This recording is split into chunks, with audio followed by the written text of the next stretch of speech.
The videotape or video of the heat exchanger and the flames.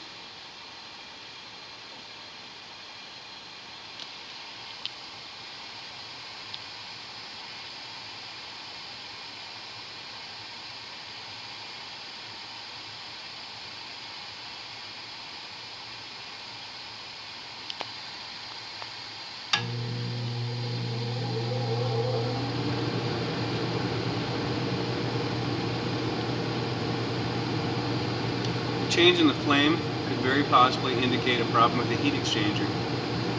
This condition should be evaluated further by a licensed professional heating and air contractor.